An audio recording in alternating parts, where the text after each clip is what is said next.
Hello guys, welcome back to our channel. நான் உங்கள் அனு. இன்றைக்கி ராகி மால்ட் வீட்டில் எப்படி ஈஸியாக பண்ணலாம் அப்படின்னு தான் பார்க்க போகிறோம். ஸோ வீடியோஸ் ஃபுல்லாகவே ஸ்கிப் பண்ணாமல் பாருங்கள். நம்ம சேனல் பிடிச்சிருந்துச்சி அப்படின்னா சப்ஸ்கிரைப் பண்ணி சப்போர்ட் பண்ணுங்கள். மறக்காமல் பக்கத்தில் இருக்க பெல் ஐக்கானையும் கிளிக் பண்ணிக்கோங்க. வாங்க வீடியோக்குள்ளே போகலாம்.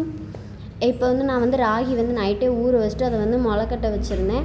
அது லைட்டாக முளைக்கட்ட இருந்துச்சு. இந்த ஸ்டேஜில் நம்ம என்ன பண்ணலாம் அப்படின்னா, அதை ஒரு வடைச்சிட்டு ஹீட் ஆக்கிட்டு அதை நல்லா வறுக்கணும். அதாவது எண்ணெய் எதுவுமே நம்ம ஆட் பண்ண வேண்டாம். சும்மா ப்ளெயினாக நம்ம வறுத்தாலே போதும். நல்லா ஹீட் ஆகணும். நல்லா அதில் பார்த்திங்கன்னா ஒரு மாதிரி ஸ்மெல்லு வரும். அந்த ராகியோட ஸ்மெல்லு நல்லாயிருக்கும். அந்த மாதிரி ஸ்மெல்லு வர வரைக்கும் நம்ம நல்லா மைல்டாக வறுத்துட்டே இருக்கணும். லோ ஃப்ளேமில் வச்சு நல்லா வருங்க, இல்லைன்னா அது கரிஞ்சு போயிடும். அதனால் லோ ஃப்ளேமில் வச்சு எவ்வளோ ஸ்லோவாக இருக்க முடியுமோ அவ்வளோ ஸ்லோவாக வறுத்துட்டே இருங்க.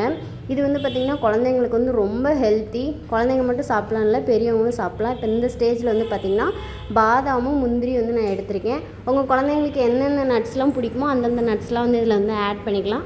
நான் பாப்பா பாதாம் முந்திரி நல்லா சாப்பிடுவா. அதனால் நான் பாதாம் முந்திரி அதிக அளவு எடுத்துக்கிட்டேன்.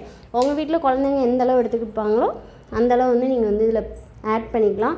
இதில் பார்த்திங்கன்னா குழந்தைங்க இஷ்டப்படுற நட்ஸ் எதுனாலுமே இதில் ஆட் பண்ணிக்கலாம். அதாவது கடலைப்பருப்பு, அப்புறம் இன்னும் சில நட்ஸ்லாம் இருக்கு இல்லையா, அது எல்லாத்தையுமே வேணாலும் ஆட் பண்ணிக்கலாம். நல்லா ஆட் பண்ணிவிட்டு இதை நல்லா ட்ரை ரோஸ்ட் பண்ணிவிட்டு நல்லா ஹீட் போகணும். அது வரைக்கும் நல்லா ஆற வைக்கணும்.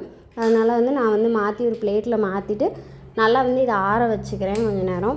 இது நல்லா ஆறணும். அப்போ தான் நம்ம கொஞ்ச நாள் கெட்டு போகாமல் இருக்குல்ல. அதனால் நல்லா ஆற வச்சுருங்க.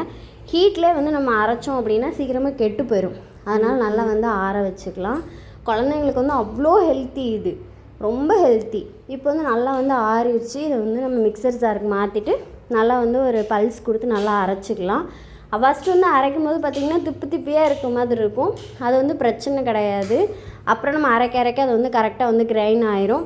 அதனால் கொஞ்சம் கொஞ்சமாக போட்டு அரைக்கனாலும் அரைச்சிக்கலாம். இல்லை ஓரளவு மீடியம் மிக்சர் ஜார் இருந்துச்சு அப்படின்னா நீங்கள் ஆட் பண்ணி வச்சுருக்க எல்லாத்தையும் போட்டு கூட மொத்தமாக அரைச்சிக்கலாம். நான் இந்த மாதிரி அரைச்சி எடுத்துகிட்டு, இந்த மாதிரி திப்பியாக இருக்குது அப்படின்னா என்னோடய பாப்பா இப்படியே கலக்கி கொடுத்தா குடிச்சிருவா. இதில் கஞ்சி மாதிரி வச்சு கொடுக்கலாம். இல்லை உங்களுக்கு பாலில் மிக்ஸ் பண்ணி அப்படியும் கொடுக்கலாம். வேணால் இந்த ஸ்டேஜில் நீங்கள் நாட்டு சக்கரை ஆட் பண்ணிக்கலாம்.